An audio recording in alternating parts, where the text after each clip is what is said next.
Soy nacido aquí en Felipe Carrillo Puerto, la Nojca Santa Cruz Xbalamna Campo Colche, que reivindicamos mucho el nombre porque es el nombre de nuestro pueblo como pueblo autónomo. Y formo parte de este centro comunitario que se llama Ucuchilcchibalón, que significa el espacio o el lugar de nuestros ancestros y ancestras, que es un espacio comunitario de intercambio de saberes de los abuelos y las abuelas mayas, de fortalecimiento de la identidad y de las raíces de la niñez y las juventudes. Siempre hemos dicho que el mal llamado Tren Maya no es un tren y no es maya. Es una articulación de muchos megaproyectos en el territorio, proyectos que ya están presentes, que han tenido impactos devastadores para el territorio y proyectos que vendrán después del tren. No es maya porque no surge de las necesidades de los pueblos mayas, no surge de las auténticas y genuinas realidades que se viven en el territorio por parte de los pueblos, sino que es una imposición más de un sistema extractivista, capitalista, pues que lucra y que explota todo aquello que es potencialmente lucrativo, ¿no? Entonces, para nosotros es una imposición.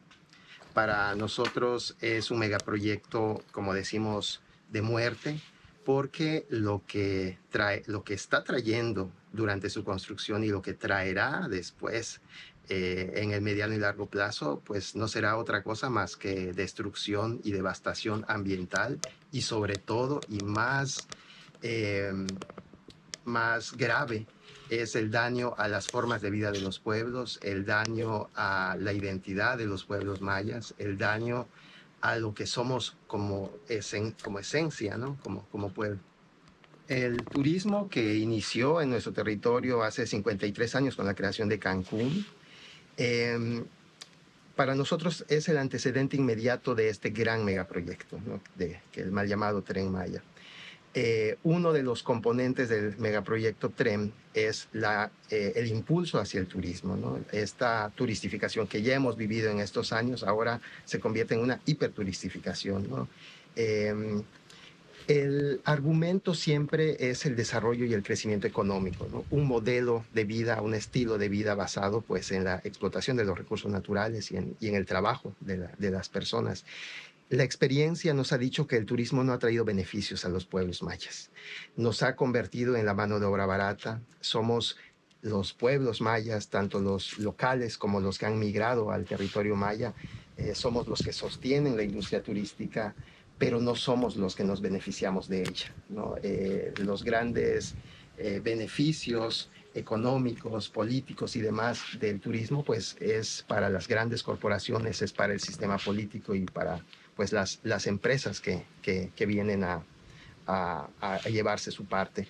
Y además de ello, los grandes beneficiarios también del turismo es el crimen organizado, la llegada del narcotráfico, la llegada de pues, todo el crimen organizado y todas las mafias que han llegado a las zonas turísticas, pues nos han demostrado que pues para ellos desde luego que representa un gran beneficio. Si pensamos en la trata de personas, pensamos en estas bandas que cobran derecho de piso, en el narcotráfico, en fin, toda esta situación tan grave que se ha vivido y que va creciendo alarmantemente conforme crece el turismo, pues nos dan cuenta de que desde luego es un gran negocio, ¿no? Pero no es un negocio para los pueblos o no es de beneficio real para los pueblos. La turistificación ha traído algo muy grave en este territorio en el que nos encontramos en el centro de Quintana Roo, que es que nos arrebató la autosuficiencia basada en el trabajo de la tierra, basada en el trabajo de la milpa, y nos convirtió en dependientes directa o indirectamente del turismo. Y no es que los campesinos, no es que nuestros abuelos, no es que nuestros papás lo hayan querido así, sino es que son obligados por las políticas económicas, por las políticas públicas del gobierno del Estado y del gobierno federal, ¿no? Un papel fundamental ha sido también la educación. Todo el sistema educativo está impulsando el turismo, desde la niñez, las adolescencias, las juventudes que están estudiando carreras técnicas para ser barman, para ser camaristas, ahora se va a crear una carrera que es de mantenimiento de vías férreas, ¿no? Por el caso del tren en el CONALEP, ¿no? Ya está anunciado. Entonces nos damos cuenta que el sistema educativo también está impulsando este modelo económico y este modelo de turismo para el Estado y nos lo presentan como si fuera la única alternativa a eso que le llaman progreso o a eso que le llaman desarrollo, cuando en realidad los pueblos históricamente hemos tenido otras formas de vida que son totalmente distintas y contrarias a este modelo económico capitalista, que es un sistema que individualiza y que busca la competitividad. Históricamente, los pueblos indígenas, los pueblos mayas, hemos vivido con dos elementos fundamentales, la solidaridad y la comunidad, que son contrarios al sistema capitalista. Entonces, estas políticas que impulsan el turismo son las mismas políticas que desmantelan las formas de vida de los pueblos, ¿no? Estas formas autosuficientes en las que el trabajo de la tierra pues es lo más importante. Algo que hemos reflexionado es que los pueblos mayas hemos sido despojados del territorio físico, pero también del territorio simbólico. Hemos sido despojados de nuestra identidad. Es un proceso que ha llevado décadas, ¿no? Desde las políticas de Lázaro Cárdenas, de Vasconcelos, políticas que implican a todos los pueblos indígenas, ¿no? Entre ellos los pueblos mayas, ¿no? Esta homogeneización, esta construcción de la identidad mestiza mexicana nos ha arrebatado mucho de nuestra identidad. Y este despojo sucede en gran medida en la escuela. Cuando nosotros éramos niños, cuando yo era niño, despertaba sintiéndome mexicano, pero no despertaba sintiéndome maya, porque en la escuela nunca nos enseñaban que somos mayas o que los mayas existimos, que los mayas estamos presentes, vivos como cultura. Se enseña en las escuelas a los mayas constructores de Chichén Itzá, de los calendarios, los mayas prehispánicos, pero se enseña muy poco o no se enseña nada que estamos vivos culturalmente. Entonces, desde ahí inicia un despojo de nuestra identidad, un despojo de lo que somos como pueblo. Hay una pérdida y un olvido provocada por el mismo sistema educativo de la memoria. Hemos sido despojados de nuestra memoria. Si salimos aquí a Carrillo Puerto y le preguntamos a los jóvenes o a la niñez sobre este territorio que fue un territorio autónomo en el que lucharon nuestros abuelos, nuestros bisabuelos de mi generación, todos los bisabuelos fueron luchadores durante mucho tiempo, los últimos años de las autonomías, en los años 30, por ejemplo. Pero no hay memoria de eso, ¿no? No hay memoria del genocidio que se vivió a principios del siglo XX con Porfirio Díaz, en el que perseguían a los mayas de este territorio, a los mayas autónomos, por razones políticas, no por ser mayas, sino por ser autónomos. Y la campaña militar que se orquestó en aquel tiempo y que pues casi extermina a nuestros abuelos y abuelas. No hay memoria de quiénes somos, de nuestras luchas.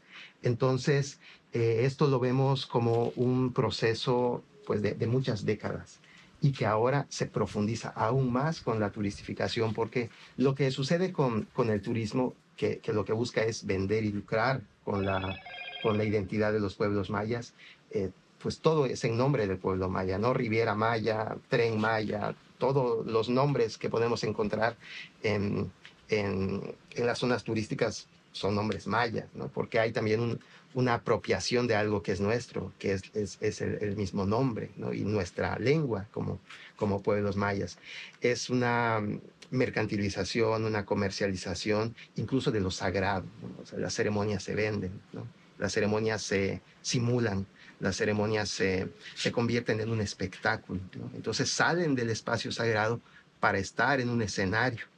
Y esto provoca daños muy graves para la comunidad maya, porque en primer lugar hay una simulación que es la que se vende, pero esta simulación termina siendo apropiada por la propia comunidad, ¿no?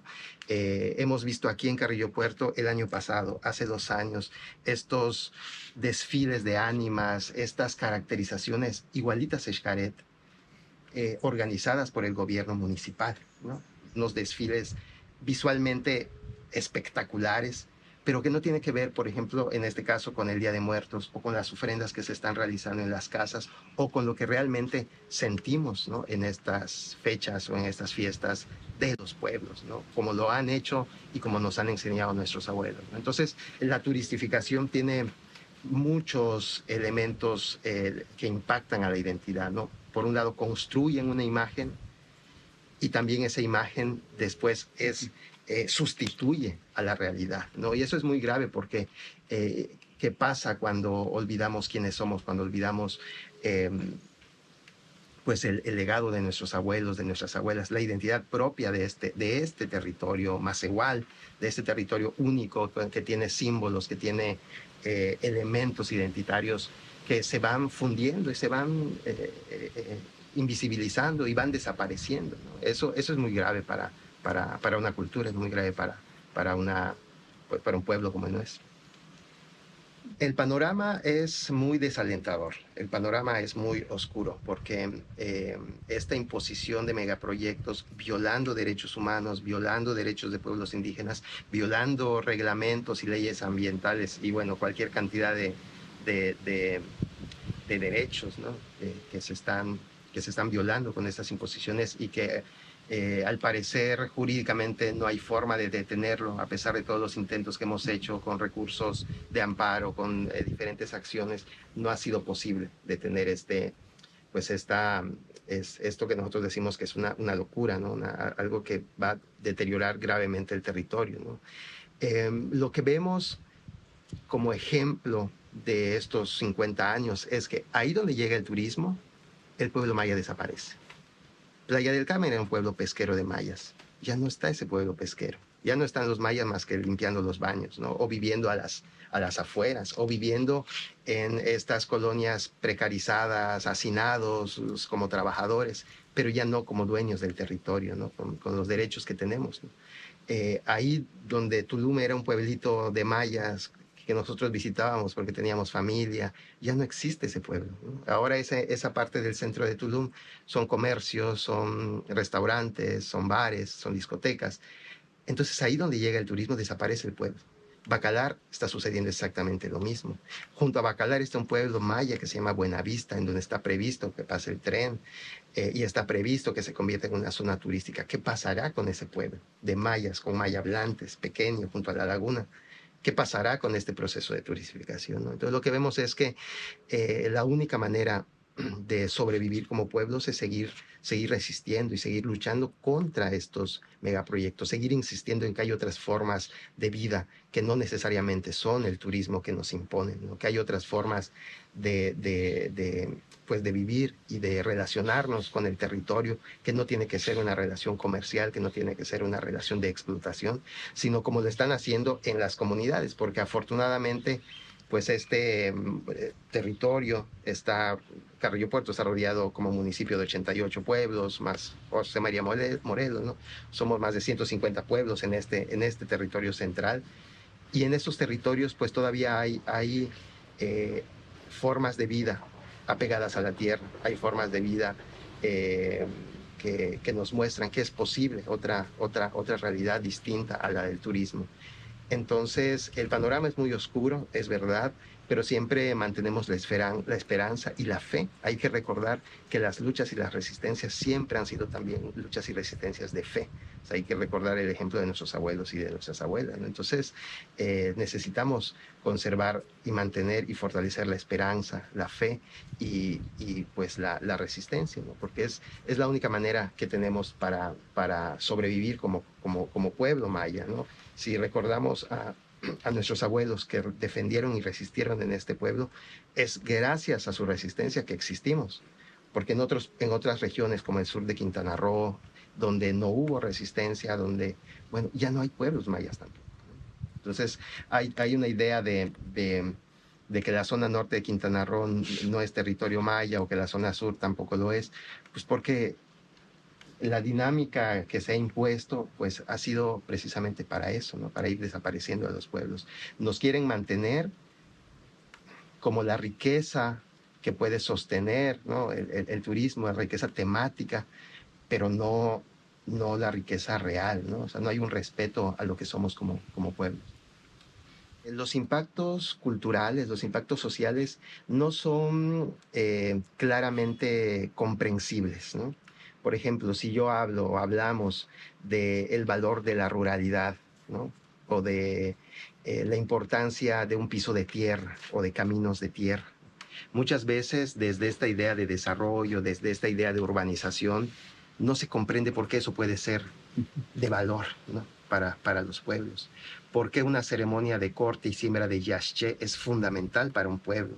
Y no se comprende, o no se comprende cómo nuestra propia lengua también está en peligro con todo este modelo que lo comercializa también y que lo transforma.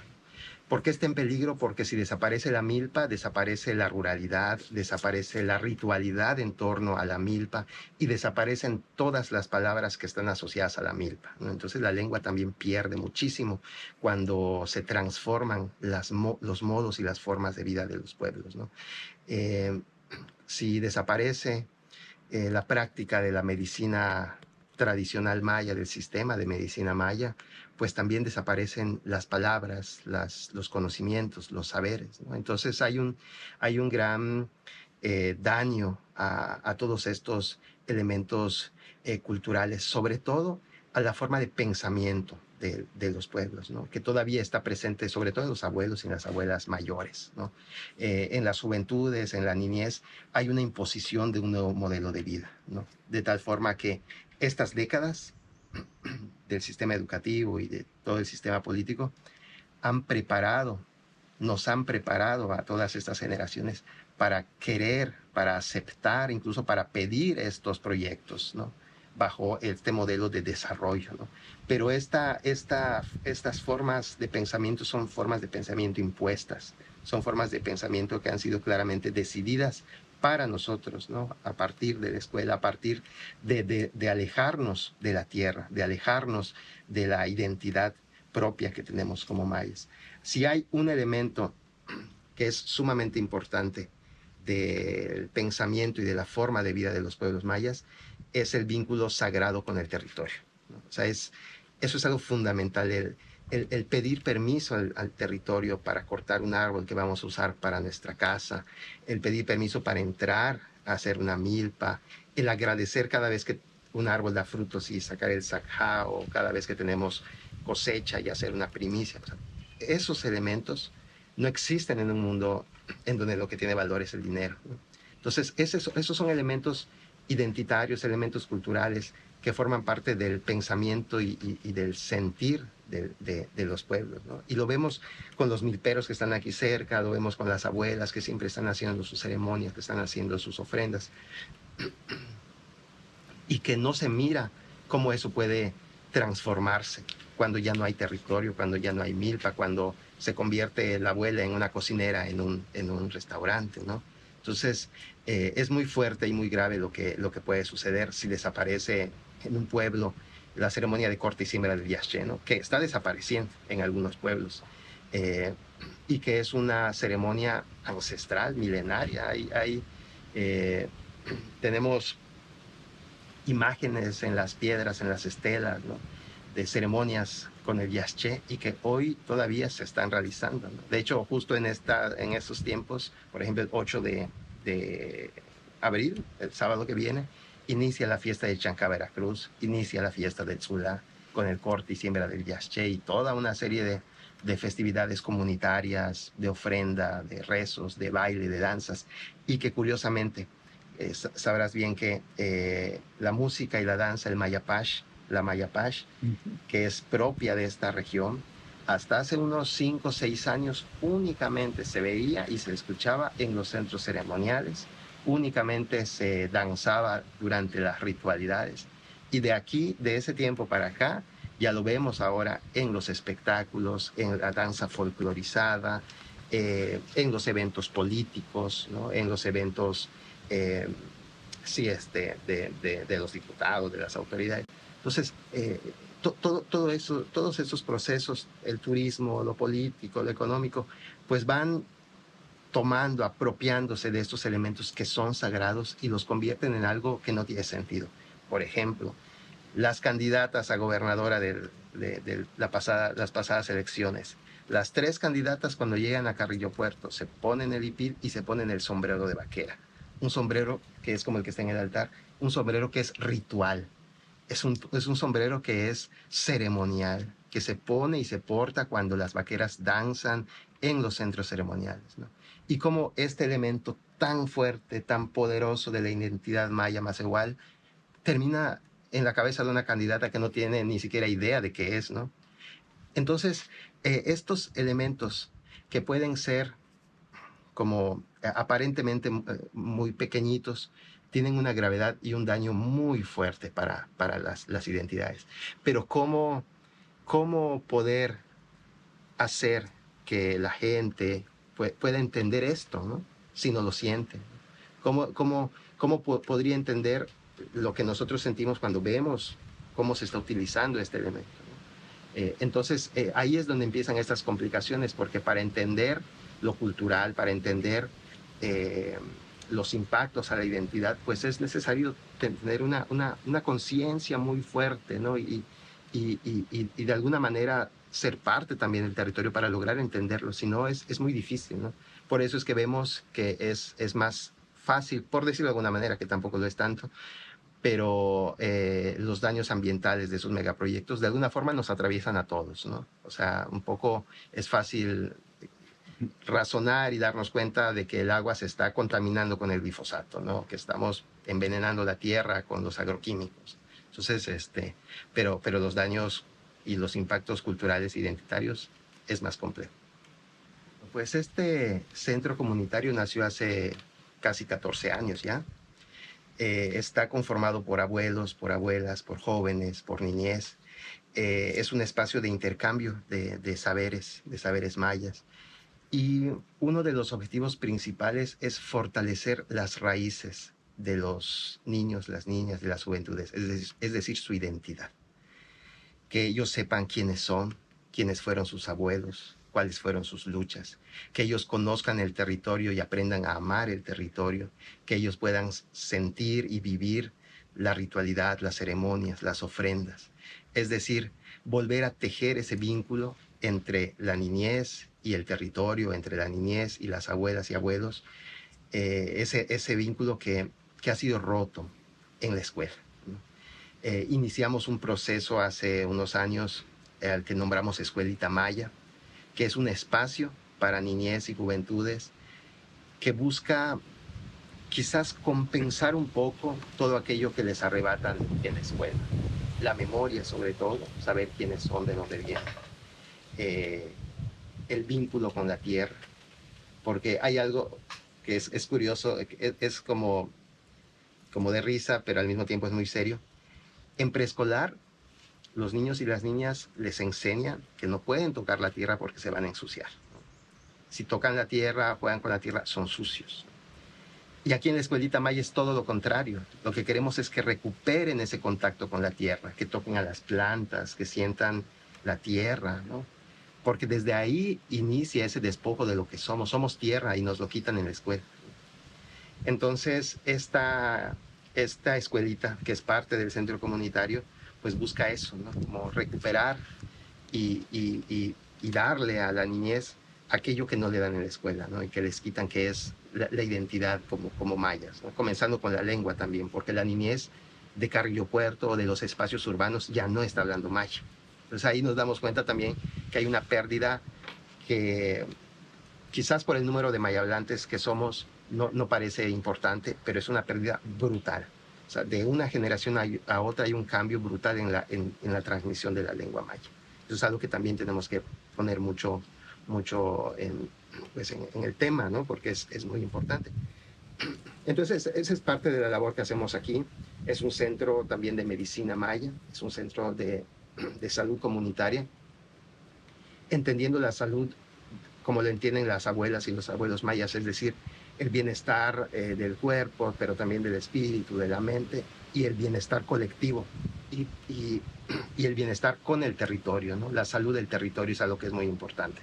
Entonces, desde esa mirada es que trabajamos en este centro, utilizando plantas, utilizando ritualidad, utilizando pues todo lo que está vivo en nuestros pueblos, ¿no? Y que es necesario transmitir a las niñez, a las juventudes, que por este sistema de vida, este modelo impuesto, pues les aleja, ¿no? Eso es real, es muy real, pero tenemos que entenderlo pues en este contexto amplio, ¿no? de por qué está sucediendo lo que está sucediendo, ¿no? Y pues en este sentido, este centro, junto con otros espacios en la península de Yucatán, espacios hermanos en otros territorios, pues consideramos que son espacios de mucha importancia para la resistencia. La resistencia siempre tendremos pues una situación muy complicada, muy compleja, ¿no? Enfrentamos muchas cosas en contra, ¿no? pero lo más importante es tener como claridad y convicción de que lo que hacemos, lo hacemos por el bienestar del pueblo, por la dignificación de la vida de los pueblos mayas y sobre todo para honrar la memoria de nuestros abuelos. Es decir, ellos lucharon con armas, ellos lucharon pues en una guerra muy dura, ¿no? Enfrentaron, como dije hace un rato, el genocidio, que de hecho el año pasado, mientras el gobierno del estado celebraba el aniversario 120 de la creación del territorio federal de Quintana Roo por Porfirio Díaz, en una serie de eventos políticos, culturales, académicos, nosotros nombramos el genocidio. O sea, es decir, no hay que olvidar que la creación del territorio está basada en el genocidio del pueblo maya que estaba aquí viviendo su autonomía, ¿no? El estado de Quintana Roo, o el territorio de Quintana Roo en su momento, está constituido sobre la muerte de los abuelos y las abuelas mayas, ¿no? Entonces no hay que olvidar eso, y eso es parte de la labor de este centro comunitario, la defensa del territorio simbólico, es decir, de la memoria. Bueno, algo que me parece que es muy importante es que los mayas macehuales, pues estamos, ¿no? Estamos vivos, ¿no? En algunos casos, amigos, amigas, han como olvidado, ¿no? Está como oculto quiénes son, pero pensamos que nuestra identidad, nuestra fortaleza, lo que somos, aun cuando esté guardado, aun cuando muchas veces no se vea, permanece en esencia vivo, ¿no? Entonces hay que seguir luchando por honrar la memoria de los abuelos. Hay que seguir luchando por defender lo que ellos defendieron, que defendieron su autonomía, defendieron su libertad, defendieron su libertad, su dignidad. Hay que seguir con nuestras acciones, con nuestra lengua, con cada vez que ofrendamos, que sacamos el sajá, que prendemos una vela en el altar, que vamos a la cruz parlante o a los centros ceremoniales, que vamos al corte y siembra de yaché, como ahora que estaremos en Sulá. Cada vez que participamos en estas ceremonias, en la milpa, cada vez que cosechamos, pues estamos fortaleciendo lo que somos, ¿no? Y eso no debemos olvidar, ¿no? Y que tenemos el ejemplo de nuestras abuelas, de nuestros abuelos, y pues que ahí está la fortaleza, ¿no? En ellos y en la fe. Ángel, hablaste, digamos, de las resistencias que tienen que ver con todo lo identitario, ¿no? Cultural e históricamente. Desde tu experiencia y precisamente del trabajo que se hace en este centro cultural, ¿cómo has visto la respuesta de los abuelos, ¿no? De los papás? Pero me gustaría enfocarlo de los niños, de los jóvenes, ¿no? Hombres, mujeres, en torno precisamente a esta recuperación de la identidad y de la cultura. ¿Cómo has visto tú la respuesta? Pues en nuestra experiencia con la escuelita, hablando de la niñez, o más particularmente, nos encontramos, bueno, con algo que es en parte muy natural en las infancias, que es una gran apertura a conocer y a saber. Y a una gran sorpresa incluso de conocer su propio territorio. Niños y niñas que viven aquí en Carrillo Puerto, pero que están pues, adentro, ¿no? En la urbanidad, y que no conocen las aves, ¿no? Que no conocen los árboles, o que no conocen la experiencia de caminar en los senderos, ¿no? Y entonces encontramos una gran sorpresa y también ganas de aprender, por ejemplo, la lengua. En el caso de la niñez pensamos que es el trabajo más noble que puede haber, porque tienen una gran apertura, ¿no? Y a conocer quiénes son, ¿no? A nombrarse mayas, porque cuando nosotros preguntamos en las escuelas quiénes son mayas, muy pocos levantan la mano, ¿no? Un poquito más mayores, muchos dicen soy de origen maya, ¿no? Pero no se nombran soy maya, ¿no? Entonces ese es un gran cambio que hemos visto que sucede cuando están aquí, porque aquí se sienten maya y valoran lo maya desde cómo debe valorarse, ¿no? Porque hay que recordar que vivimos en un sistema que es tremendamente racista, tremendamente discriminatorio, aún el día de hoy, ¿no? Y esa discriminación, ese racismo, también está interiorizado en los mayas, en nosotros mismos, ¿no? En la burla de los niños que hablan maya nada más o que llegan de una comunidad, ¿no? Eso existe. Y aquí lo que hacemos es darle valor a todo aquello que el propio sistema no le da valor, ¿no? O sea, y eso también sucede con las personas mayores. Las abuelas, los abuelos son poseedoras de infinidad de conocimientos, son los sabios y las sabias, pero muchas veces ellos no se lo creen, ¿no? O sea, no le cuentan nada a sus nietos porque dicen, es que, o sea, ¿yo qué le voy a decir? ¿No? Él está estudiando y yo no sé nada, ¿no? Entonces no hay esa transmisión porque muchas veces esa pérdida, esa desvalorización también es interna. Entonces cuando vienen aquí las abuelas y les damos la voz, es decir, hacemos que nos comparten sobre una planta, sobre, no sé, sobre los bordados. Entonces también hay una reacción muy positiva de ellas porque es valorar lo que saben. O sea, el hecho de no haber ido a la escuela no les resta valor, ¿no? Y eso es algo que sí está interiorizado, ¿no? Porque en los pueblos vemos a la gente que cuando llega una persona estudiada hay como un respeto inmediato, ¿no? El licenciado, ¿no? El maestro. Y hay un sentimiento de inferioridad, ¿no? De quienes no estudiamos o no fueron a la escuela o algo así, ¿no? Entonces eso es lo que tratamos de hacer aquí, ¿no? Y en los temas de resistencia y así de manera muy directa, como cuando hablamos de megaproyectos, la forma en la que lo hacemos es de una manera en la que se pueda comprender el impacto. Por ejemplo, hablar de la seguridad, ¿no? La gente que no sale de Carrillo Puerto, la gente que es maya y que no sale de aquí, quizás no sabe lo que está sucediendo en Cancún o en Playa, ¿no? En cuestión de asesinatos, en cuestión de... No lo sabe. Entonces, cuando hablamos de eso y preguntamos, ¿les gustaría que Carrillo Puerto llegara, que ya está llegando, tristemente, pero que creciera la criminalidad? Pues nadie quiere eso, ¿no? Y sí entienden, sí logramos hacer que se comprenda la relación directa de qué hay de los proyectos o de las empresas, ¿no? Por ejemplo, cuando hablamos de Quequén, por ejemplo, de las granjas porcícolas, que nosotros entendemos, comprendemos y eso nunca lo cuestionamos, que la gente pues compre en Quequén porque es mucho más barato, ¿no? Comprar puerco ahí que comprar en otro lugar, ¿no? Mucha gente, pues por esta cuestión económica, compra. Pero de pronto hablamos de lo que está sucediendo con esas granjas y cómo están contaminando todo el agua, ¿no? Y cómo el agua contaminada, pues, aunque está en Jomún, por ejemplo, en Yucatán, de alguna forma también se conecta con nosotros y nos afecta, ¿no? O el maíz transgénico o el uso de agroquímicos, ¿no? Entonces, cuando hablamos sobre eso, sí hay una claridad de que no queremos eso. De pronto no hay respuesta sobre qué hacer. A veces ahí es donde no sabemos qué vamos a hacer, ¿no? Cómo enfrentar todo esto. Pero sí hay una claridad de que no queremos eso, ¿no? Y sobre todo las abuelas, lo que quieren, una abuela decía, yo lo que quiero es que mis nietos puedan vivir así, o sea, que estén en la naturaleza, que puedan correr, que puedan, dice, porque mi hija, que se lo lleva a playa, dice, ahí no tiene ni siquiera para salir al patio, ¿no?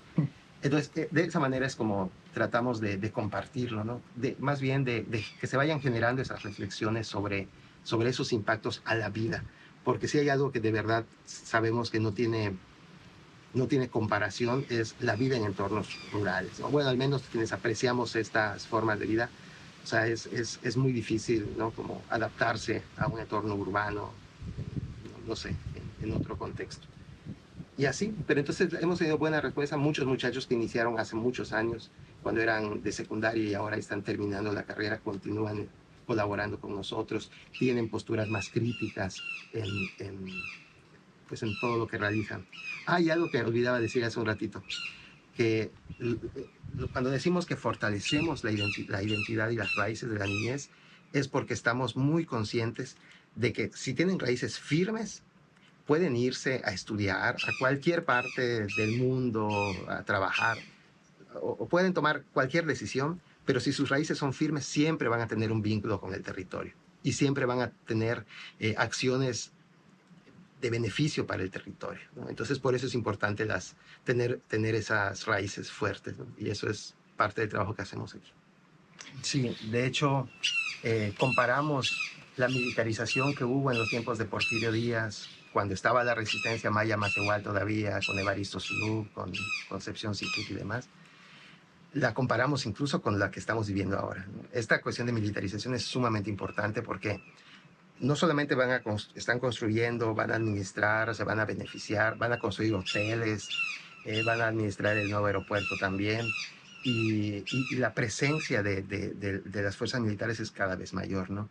Esto preocupa en muchos sentidos. Uno, porque donde hay presencia militar, y lo podemos ver en el país, ¿no? Los ejemplos en el país y en el mundo, son lugares en donde aumentan las violaciones a los derechos humanos. Lejos de disminuir los índices de criminalidad, aumenta. Hay más presencia de criminalidad. Y eso por sí solo es muy preocupante. Y en cuestión de la resistencia lo estamos viendo ahora, ¿no? Por ejemplo, en Campeche, en Candelaria, en donde hay comunidades como Nuevo Paraíso que están resistiendo frente a la construcción del tren, que fueron desalojados, 2 compañeros encarcelados, que ya están en libertad pero siguen bajo proceso. Y el pueblo fue tomado por los militares. Ahí están los militares para evitar nuevamente pues algún tipo de protesta de la comunidad, ¿no?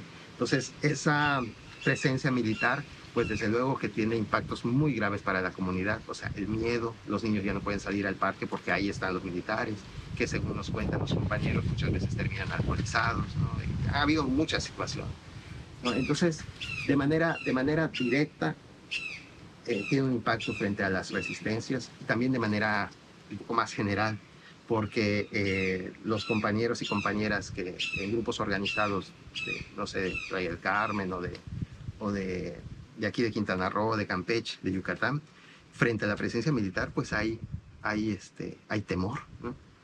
Entonces creo que viene con muchos propósitos la presencia militar, y que pues dañan también más pues la organización y la resistencia de los pueblos. Yo creo que la defensa del territorio, al menos para nosotros, tiene sentido precisamente por la identidad. Porque ¿por qué pelear por el territorio? Es porque somos parte del territorio, ¿no? O sea, ¿qué es lo que nos da la fuerza para continuar en este proceso? Es que pues, es el territorio que amamos, el territorio del que formamos parte, ¿no? Entonces, para mí la identidad cultural es muy importante para los procesos de defensa, porque únicamente defiendes lo que amas, defiendes lo que quieres, defiendes el lugar al que perteneces, el lugar del que formas parte. Los pueblos eran una vida de mucha abundancia, ¿no? Decía mi mamá que la milpa daba cosecha para 2 años. Nadie se quedaba sin maíz, ¿no? Y tenían para alimentar animales y vender sus productos, ¿no? Pero ese tipo de milpa tradicional de esta región se acabó con el reparto agrario, porque en otros territorios Cárdenas le quitó los grandes terrenos, el territorio, a los finqueros, a los terratenientes, y se lo devolvió al pueblo. Pero en el caso de este lugar, el centro de Quintana Roo, ¿a quién se los quitó? A los propios mayas, ¿no? Entonces se los volvió a repartir, pero ahora con la figura del ejido y con el control agrario de México. Y, por ejemplo, dice mi madre que la milpa de mis abuelos quedó en otro ejido, entonces ya no podían hacer milpa en ese ejido. Entonces la forma de organización de la milpa comenzó a desbaratarse, ¿no? Ese fue el inicio de lo que nosotros llamamos el desmantelamiento de la milpa maya, ¿no? Entonces esa vida de abundancia basada en la solidaridad, en la milpa colectiva, se fue transformando hasta lo que tenemos hoy, que es una milpa que está en riesgo de desaparecer. La problemática que tenemos es que el gobierno federal, tal vez de Fonatur y Tren Maya, no quiere indemnizar 10 kilómetros de tierras ejidales en el ejido de Ixmabé. Y ya vemos que del recorrido que hicimos ahorita hay un avance, y entonces ahorita el gobierno no nos quiere indemnizar esa parte de 10 kilómetros. Y esa es la inquietud que tenemos los ejidatarios. Más de 350 ejidatarios están en espera que nos resuelven del tramo de los 10 kilómetros. Mira, la situación es que en una asamblea se presenta un representante de la Sedena, el mayor Apolo Castillo, una asamblea informal porque no hubo convocatoria. Se le vino a hacer un convenio, pero en el convenio nosotros le dijimos que hasta que se firme un contrato de parte del ejido con Sedena. Entonces se extrae el material.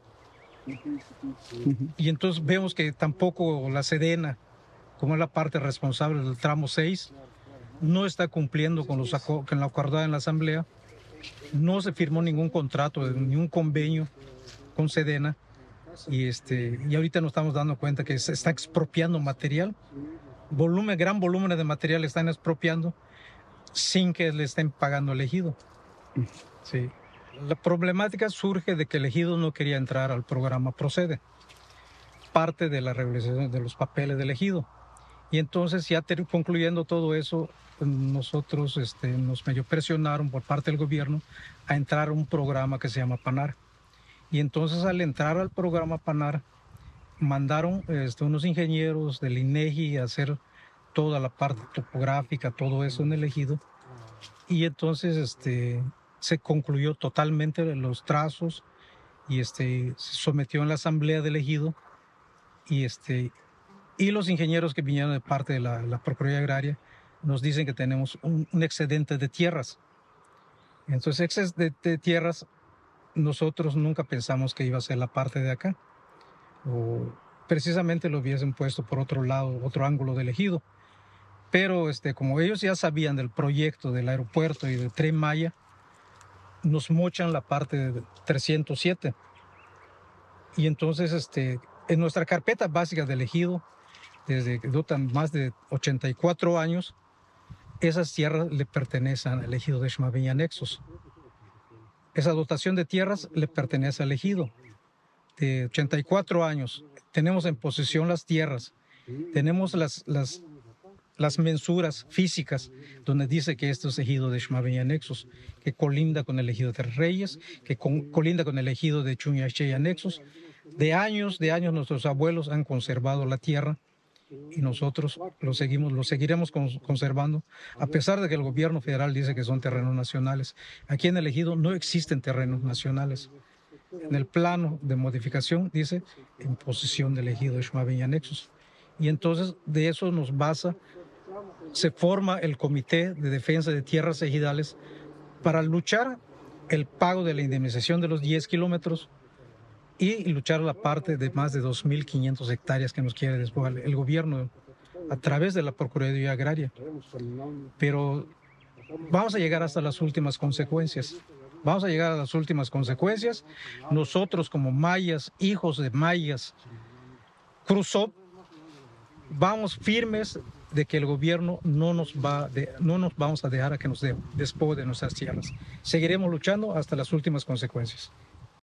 Parte de los cosmos, de todo, nosotros como mayas, macehuales, es parte de nuestra tradición, es parte de nuestra cultura, de tener respeto al monte, de tener respeto a nuestros dioses mayas, de que la tierra que está expropiando el gobierno, que está expropiando Fonatur y la Sedena, para que sepan ellos que nosotros, nuestra cultura y tradición sigue vivo y vamos a seguir vivos haciendo ceremonias en la parte donde no nos pagan. Hasta que nos pague el gobierno, dejamos de hacer ese tipo de ceremonias en nuestro ejido.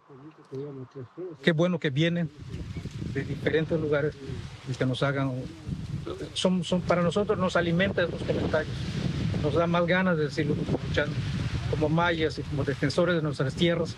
Lo seguiremos haciendo por nuestra sangre de Jacinto Pat, que fue el caudillo maya en 1847. Todavía nos queda ese poquito de sangre para seguir luchando contra el gobierno. Eso en cuanto a la cultura maya. Pues, como bien comento que en este momento que es el inicio, pues se está calentando el motor y pues lo que esperamos es que más adelante no se deje nada más así. O sea, que eso que se está sembrando, que se pueda cosechar, no solamente, y volver a cosechar las semillas, solamente es sembrar una vez y ya cosechamos y pues no dio la buena cosecha y vamos a desecharlo, ¿no? Como el buen campesino. Campesino cuando está en su milpa, todos los años hace su milpa.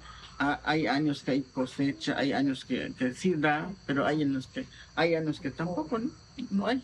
Pero eso no es motivo de desánimo o de decir, no, pues este año no voy a hacer, ¿no? Porque hablando de la milpa, ¿no? O sea, como ejemplo es el centro de trabajo de los campesinos. De ahí vive el campesino. Aunque muchos que digan, es que el campesino no trabaja, no es cierto. Eso es mentira. Porque muchos de nuestro estado, de nuestro municipio, por la manifestación de ideas, por la exigencia de sus derechos de los campesinos, en la exigencia que paguen el Procampo, algún derecho, alguna compensación que le corresponde, son recriminados, diciéndoles por gente que está en el gobierno, diciéndole que no trabajan, que son unos flojos, pero eso que es totalmente falso. Un campesino desde las 5 de la mañana se levanta para llenar su calabazo de agua, para moler su pozol, para llevar la milpa. A las 7 de la mañana está chapeando. Pero no solo es chapeo, tiene que cortar leñas, también tiene que sembrar cilantro, rábano, tiene que sembrar chile habanero, tiene que sembrar yuca, tiene que sembrar camote, tiene que sembrar jícama, tiene que sembrar calabaza, muchísimas cosas. Por eso digo que por el campesino pues no se muere, aunque si el maíz no dio, pero tengo calabaza, tengo frijoles para vender, para recuperar. Entonces eso es lo que hago como referencia, como ejemplo, porque eso es lo que debemos ser, y eso es lo que se tiene que mantener para que no solamente en el inicio de ese proyecto pues se esté cosechando, sino se coseche para largo plazo, para las nuevas generaciones. Hace ratito nos comentabas de 2 artículos que tienen que ver con la defensa de los derechos de la cultura de los pueblos originarios, el 2 constitucional nacional y el 3 legislación del Estado. Digamos que el proyecto o los proyectos, porque estamos hablando del Tren Maya, estamos hablando del aeropuerto, digamos como que es difícil contenerlos, ¿no? Pero en términos de derechos, ¿no? En términos de oportunidades, que yo creo que es importante considerarlo para las y los jóvenes actuales, ¿qué queda? ¿Cuáles son los espacios que hay para los jóvenes y las jóvenes en esta realidad que estamos enfrentando y que se acerca, ¿no? Su proceso, su periodo de inauguración. Pues en cuanto a los jóvenes, lo que hace falta, lo que queda para ellos es realmente entrar de lleno, meterse a la cultura, quitar ese miedo, esa vergüenza, porque hay muchos que tienen el conocimiento, que llevan las prácticas, sin embargo, ahí están escondidos en algún lado de su comunidad, no se expresan. Entonces, hace mucho por hacer para concientizar a esos jóvenes. Yo en lo particular, yo he invitado a los jóvenes a participar, a ser partícipes, a defender, porque no solamente, sino todas las edades tenemos que entrar, tenemos que demostrar lo que somos, y que esa identidad que tenemos hay que salvaguardarla, y hay que hacer la manifestación masiva en todos los niveles, en todas las edades, para que de alguna manera, pues más adelante, pues podamos aprovechar, porque si no hacemos de esta forma, solamente aquellos que tienen el conocimiento, que son grandes jerarcas, son grandes autoridades, pues pues nos estamos debilitando prácticamente. Eso es lo que nos queda como jóvenes. Perfecto. Bueno, en relación a ese conflicto que existe, en primer momento, nuestros antepasados que ya murieron, nuestros abuelos, como el abuelo, el papá de mi difunto tío, que es Isidro Camal Situp, que fue un general maya también, como mi difunto abuelo, Anselmo Camal Pot, que fue también comandante. Aparte de comandante, fue teniente, fue sargento, o sea, todos los niveles, todos los cargos de la jerarquía maya ocupó durante ese tiempo que prestaban sus servicios. Después de la guerra social maya de nuestra península, de territorio maya, como se llamó. Entonces, después de ese conflicto, bajó un poco de nivel, cuando fueron terminando lo que es la guerra, pues todos los que quedaron alrededor de este lugar, de Carrio Puerto y de toda su extensión, entonces empezaron a trazar sus ejidos, a trazar la parte de la superficie que les corresponde como lugar, porque está Señor, está Tixcacal, está Tusic, en grupos que quedaron establecidos como parte de la base de la guerra de castas, llamado. Entonces delimitaron sus terrenos. Pero después de ese tiempo, en los años 70, 80, entonces fueron a medir los terrenos ya por la Secretaría de SEDAT, que ahora es SEDATU, anteriormente tiene otro nombre.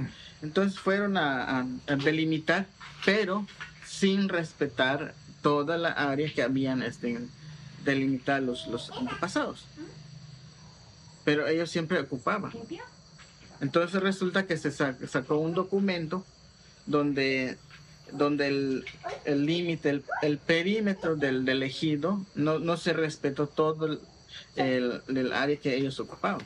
Entonces de ahí pues entra el conflicto, porque pues esa parte, esa porción de tierra pues no se les pagó, no se le contempló para el pago, para la indemnización que se le dio al ejido. Entonces eso originó que pues un grupo de ejidatarios se levantaran, se organizaran y dijeron, no, pues vamos a defender porque es nuestra, es la tierra de nuestros antepasados, nos lo dejaron, fue lucha de muchísimos años de atrás, no es cosa de hoy de que, pues aquí pasa el tren, vas a atrasar, no, eso no fue así.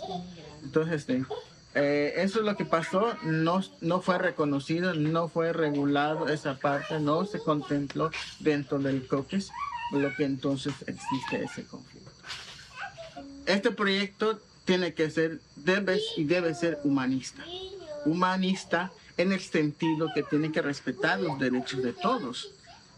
El derecho a la opinión, el derecho al diálogo, el derecho a participar dentro del área, dentro donde va a pasar el tren, porque no puede ser posible que parece que hay un gato encerrado allá, porque pues está haciendo, pero no está siendo tomado en cuenta los ejidos. Ahora, si le preguntas a un comisariado en qué le va a beneficiar este proyecto, te aseguro que no te va a dar una respuesta favorable. Te aseguro que no te va a decir cuáles son los beneficios. Es como por decir, tenemos a la zona hotelera, ¿nos beneficia? No, pero sí. ¿A quiénes? A los hijos. Pero a los pueblos jamás. A los pueblos jamás. Y por otra parte no nos ayudan. ¿Por qué? Porque perdemos esa identidad. No se promueve esa identidad.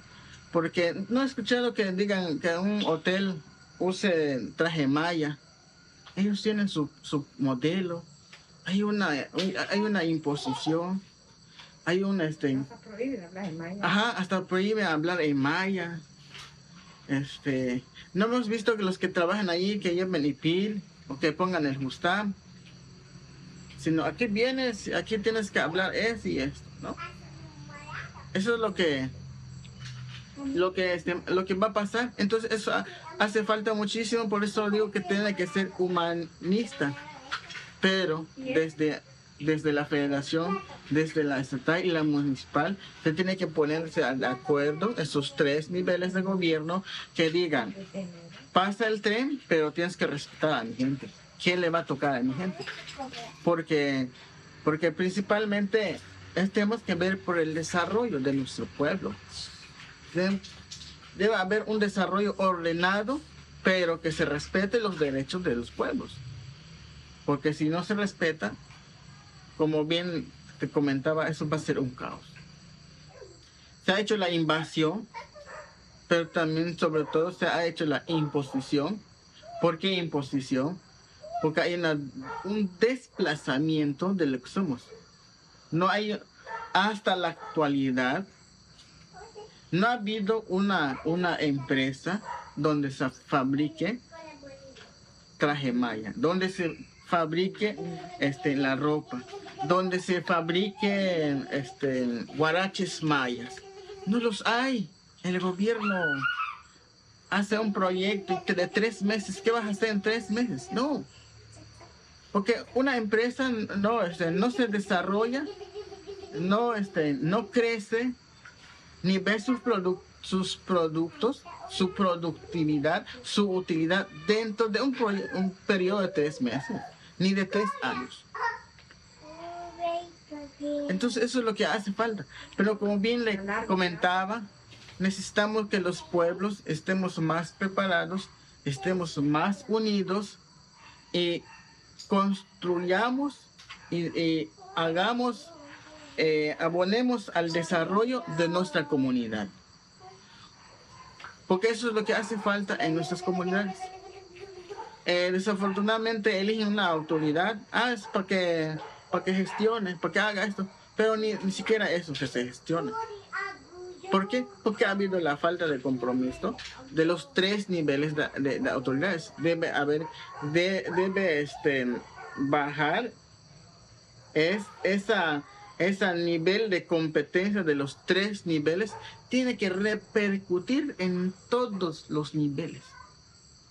Porque eso debería ser, pero desafortunadamente es algo complejo, difícil, no es imposible, porque ha habido la clase política que ha obstaculizado todo eso, que ha permitido prácticamente el desarrollo, el divisionismo. Entonces lo que hace falta en nuestro país. Palo acá, hasta aquí makinwo wayanen, tunahil le shunam le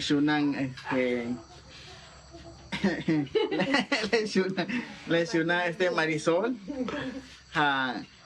intik batupe yo le bash ohlo tone más walong yan bash más walong indígena tulak le chi balo no le no kuchtata abo le no kuchnolo abo le tie esto bish le tie kushtalo bish le tie miyaho bish le tie sukbe nilo bish le tie kanang kubale to olalo tulak le bajelo laje tu cansa to hesh le tie tileki otsal le mankina lo diete le upa asha le tie ayun cheo tialu beta tialu payal chita al tino hosh yunku tiagu ustit pastali umuk ankunsa pes sayap kustal pes saibito ola kimak olal kanani tialek luum tial yata tushan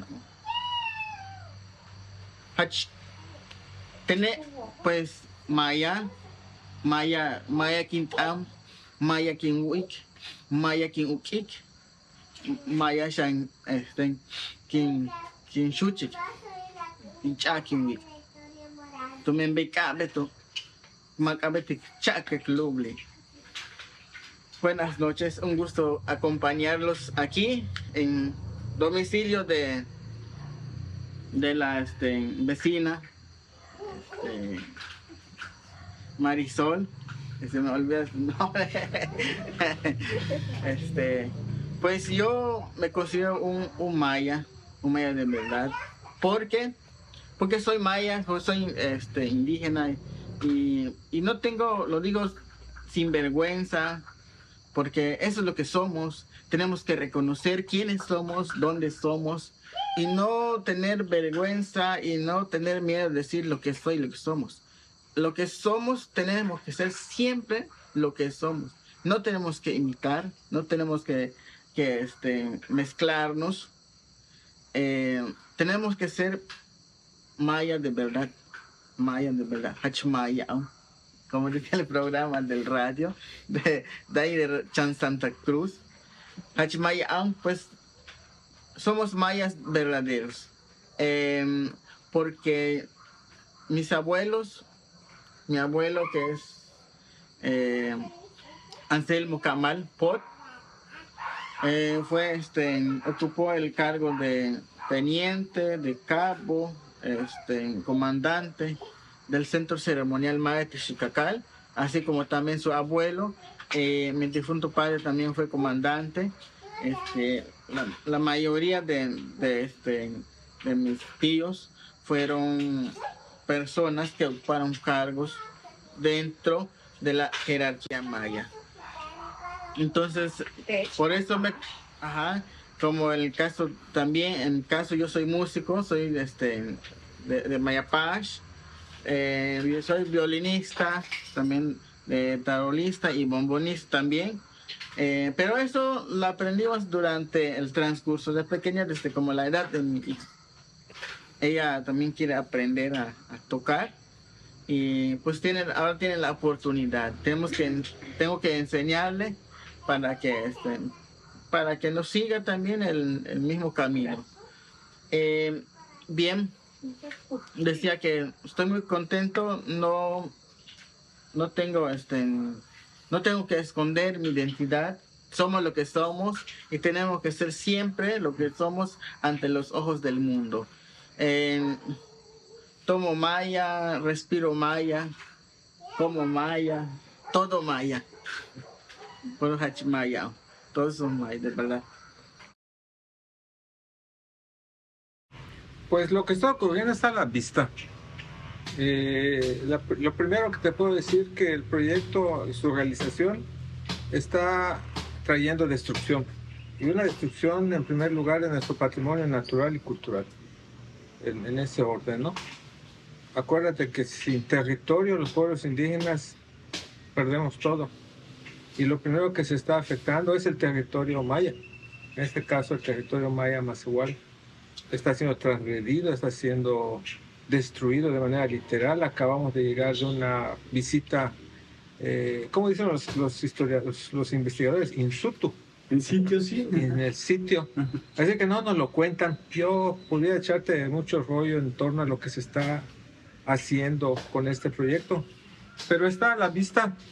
Quien niegue la destrucción, pues miente.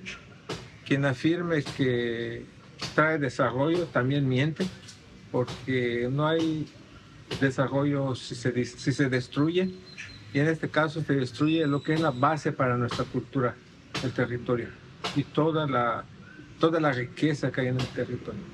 Bueno, mencionaste primero lo de identidad, y una de las cosas que se afecta en primer lugar al hacerse lo que se está haciendo es afectar de manera negativa a nuestra identidad. Está ya dicho por investigadores sociales que en relación a los impactos que va a traer este proyecto, que una de las cosas que va a impactar negativamente es precisamente la identidad. Acuérdate que los desarrollos turísticos que ha sufrido el territorio maya en lo que hoy es Quintana Roo han sido y tienen nombre como Cancún, Playa del Carmen y Tulum. Un desarrollo turístico masivo, convencional, depredador y antiindígena, por supuesto, porque de lo indígena solo se habla del pasado, ¿no? De los mayas que construyeron pirámides, pero que ya no existen, ¿no? De aquellos que bailaban y tocaban una música bonita o extraña, pero tampoco ya existen, son recreaciones, pero de los mayas vigentes y actuales no se habla. Y entonces lo que acarrea este proyecto es lo mismo que vimos en las primeras etapas del desarrollo turístico de Quintana Roo: destrucción del patrimonio cultural, natural, un alto nivel de agresión cultural, se imponen culturas, se margina a los autóctonos, no solo se daña su patrimonio cultural y natural, se les margina. Y la muestra se sigue viendo tanto en Cancún como en Playa del Carmen, esa división de quienes viven del lado del desarrollo turístico y de quienes vivimos del lado de las colonias populares, ¿no?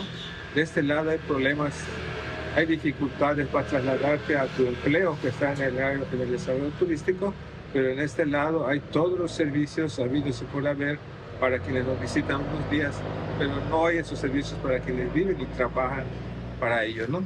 En ese sentido, pues se crea un gravísimo con un problema de discriminación, de marginación, y en donde los jóvenes empiezan a cuestionarse su identidad, si les siguen pagando, si nos tienen siempre como servidores, como subalternos, como empleados, como en la época de las encomiendas, como tributarios de alguien que no nos trata bien, ¿no? Y yo así veo, y más aún cuando los principales desarrolladores turísticos son extranjeros. Hay una nueva invasión, una segunda llegada de europeos y específicamente de castellanos que son propietarios de los grandes desarrollos turísticos, ¿no? Desgraciadamente no se puede hablar con optimismo sobre este nuevo proyecto. Yo más bien pienso que va a haber una reedición, algo como lo sucedido en los años 70 con la creación de Cancún, pero creo que multiplicado por 10. O sea, se actúa en el territorio maya macehual como si no existiéramos, como si fueran terrenos baldíos, igual que pensaba Porfirio Díaz. Más que pensar, afirmaban para poder justificar la invasión de ese territorio maya macehual, diciendo que eran terrenos baldíos. O sea, si eran baldíos no había gente, ¿no? Entonces había que apropiarse de algo que estaba abandonado y que podía ser usado para el desarrollo. Y así se pensaba, se decía para justificar lo que se hizo, ¿no?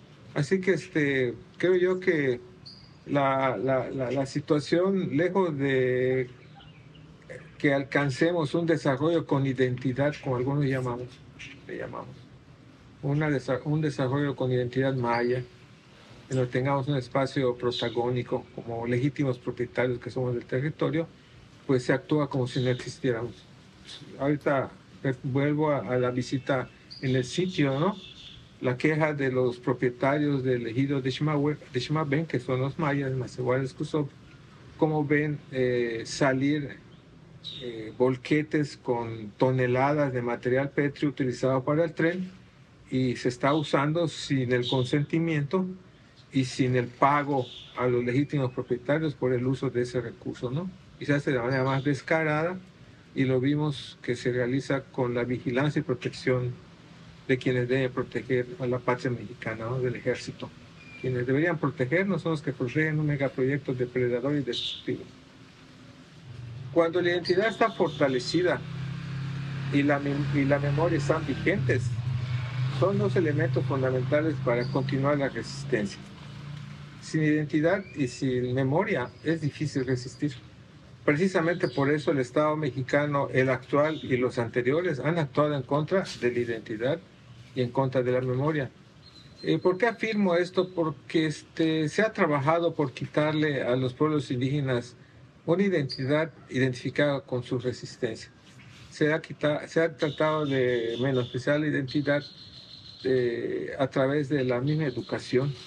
Se ha desmemorizado a las nuevas generaciones a través de la misma educación. No estoy en contra de la educación, estoy a favor que el modelo educativo se transforme, se cambie y que tenga pertinencia cultural.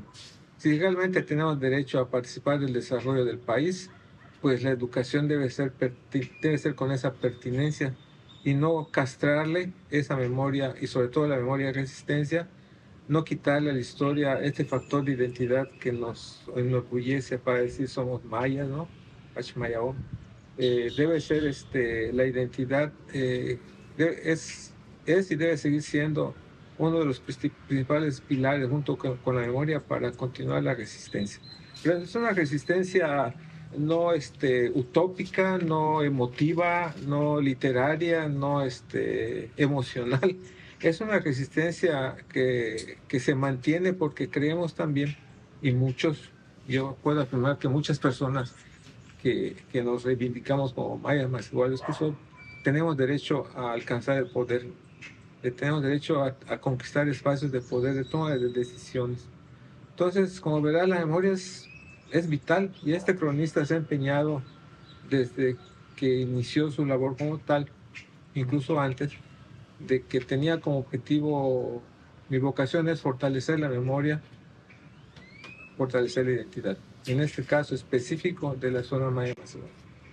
¿Podrías hablarnos un poco de la resistencia social, pero sobre todo de la resistencia cultural en torno a estos proyectos como el Tren Maya, como este desarrollo turístico tan avasallador que ha habido en la región? O sea, ¿cómo ha respondido, digamos, los pueblos, sí, defendiendo su identidad, defendiendo su cultura? Bueno, yo afirmo y siempre afirmaré, porque es algo objetivo, es algo real, que hay un renacimiento cultural, hay un renacimiento lingüístico y cultural. Y no porque surgió de alguien la idea del proyecto del Tren Maya, y porque antes surgió el proyecto del Tren Transpeninsular, o porque haya surgido el proyecto de siembra de transgénicos, o porque haya surgido X proyecto de energía eólica y verde en la región maya peninsular. No por eso se da el renacimiento lingüístico y cultural. Y el pueblo maya, por decirlo de alguna manera, nace, muere, nace, muere, nace, muere, y cada nacimiento es una nueva reedición de su cultura, una nueva recreación lingüística y cultural. No permanece estático, se actualiza. Y en ese sentido, los mayas Cusop, los mayas macehuales y los mayas peninsulares siempre han estado pendientes de los cambios. Y puedo afirmar que el tema de la globalización no era nuevo para nosotros. Siempre hemos tenido trato con culturas diferentes. Siempre los mayas peninsulares hemos tratado con culturas incluso de Sudamérica, o de Norteamérica, o de Centroamérica, o del centro de lo que hoy es México. Y si nos vamos un poco más en la historia, hasta tuvimos tratos bastante, ¿qué te puedo decir?, equitativos con algunos países de manera directa, ¿no? Y eso sería una resistencia, la resistencia durante la llamada guerra de casta, ¿no? Yo creo que la lengua y la cultura maya son en continuo nacer y morir, sí, cíclica. Y nunca somos los mismos, porque no es una cultura estática, como ninguna cultura del mundo es estática. Creo yo que los términos de resistencia se adoptan a las nuevas circunstancias, y en este caso de esta coyuntura especial, nuestra resistencia se manifiesta en un renacimiento en el arte y la cultura, en la que destacan los jóvenes mayas, los jóvenes descendientes de los mayas Cusop hoy, en la música, en el canto, en la danza, en el teatro, en la literatura, poesía, etcétera, ¿no? Siempre será preferible ese tipo de renacimiento como parte de nuestra resistencia a que tengamos que adoptar otras medidas para resistir. Si tú le preguntas a un abuelo maya lo que su abuelo le contaba sobre la guerra, por lo general causa tristeza y hasta lágrimas, y al final le preguntas que si desea una nueva guerra para oponerse o para que haya justicia, te dicen que no, porque se sabe de lo que cuesta una guerra. Y esta guerra llamada de castas en la península de Yucatán dejó huellas muy difíciles de olvidar. Para los historiadores oficialistas o para el Estado, a través de la educación, cuando mencionan nuestra historia, dice que fuimos derrotados en 1901, que la última batalla se dio el 3 de mayo de 1901, pero las últimas batallas se dieron en 1933 aquí cerca en Tsulá contra el ejército mexicano, y en 1976 en Chemash, territorio maya mazahual, en 1976. Hasta ese año llegaba la resistencia armada. Pues de esa resistencia armada muchos no prefieren hablar en términos de, ¿cómo te puedo explicar? De que no vuelva a suceder, de que esperemos que no sea necesario llegar hasta esos grados de respuesta ante las agresiones que se reciben de los... hay que ser concreto, del Estado mexicano, que ha sido el mayor agresor de los pueblos indígenas, no solamente del pueblo maya. Pues es una terrible ofensa, es un nuevo agravio. Y puedo repetir lo que le dije al presidente en una carta abierta que le dirigí en mayo de hace 2 años, cuando vino a pedir perdón a Quinzuco. Fue el primer evento en el que el gobierno mexicano pedía perdón a los pueblos indígenas por los agravios, y fue en Tiuzuco. Entonces, en esa ocasión le mencioné, y lo repito con mucha claridad, cómo se atreven a venir a pedir perdón por los agravios que sufrieron nuestros abuelos durante la llamada guerra de castas, si hoy, y estamos hablando de hace 2 años, ¿no?, nos vienen a decir que el proyecto Tren Maya y el aeropuerto que se construye en Tulum van a ser administrados por la Secretaría de Defensa Nacional. ¿Cómo es posible que hablen de un desagravio como en ese entonces, de pedir perdón, si se otorga lo que al pueblo maya no se le ha otorgado? No se le ha restituido, no se le ha resarcido, no se le ha, esa es la palabra, restituir, resarcir, reparar los daños de 500 años o más. Y el ejército mexicano, que ha seguido la misma tradición del ejército que vino a pacificar y a exterminar a los mayas, se le otorgue la administración y control de estos dos, del proyecto Tren Maya y del aeropuerto, para que sus utilidades les sirvan para sus fondos de pensión y de retiro. Nosotros no tenemos derecho a eso. Los mayas no tenemos derecho a eso, ni a fondos de pensión ni a fondos de retiro. Y jamás ha aceptado esta petición y exigencia de que tenemos derecho a administrar nuestros antiguos centros sagrados y religiosos, que hoy llaman zonas arqueológicas. En 1992, en el marco de la campaña 500 años, le pedimos y exigimos al gobierno mexicano que los mayas, en este caso mazahuales de Quintana Roo, tuvieran acceso a la administración de la zona arqueológica de Tulum. Y jamás obtuvimos respuesta, ¿no? Y la zona arqueológica de Tulum, como le llaman, es un centro ceremonial antiguo en el que hasta 1991 pudimos acceder a realizar nuestras ceremonias espirituales. Después ya no, y hasta la fecha tampoco, como ocurre en los demás centros ceremoniales antiguos como Chichén, Uxmal, Cobá. Bueno, en Cobá se nos dio una oportunidad de hacerlo en el 2015, pero por regla general tenemos prohibido el acceso a nuestros centros antiguos para hacer ceremonias. Así que es agravio tras agravio. Y en este caso particular, el paso de la maquinaria que trajo Sedena para construir el tren y que hoy ustedes vieron, no estoy hablando de algo que no conocen, que ustedes vieron, ofendió a muchos de nosotros. Pasaron por encima de las cenizas de nuestros ancestros que fueron masacrados aquí, en esta ciudad antigua Nojca, Santa Cruz, y la antigua ciudad Nojca, Tulum. Victoriano Huerta encabezó los exterminios, José María de la Vega encabezó los exterminios, eran miembros del ejército mexicano, del que hoy de cuyo prestigio hoy se sigue enorgulleciendo el Estado mexicano. eso es grave, es una grave muy grave.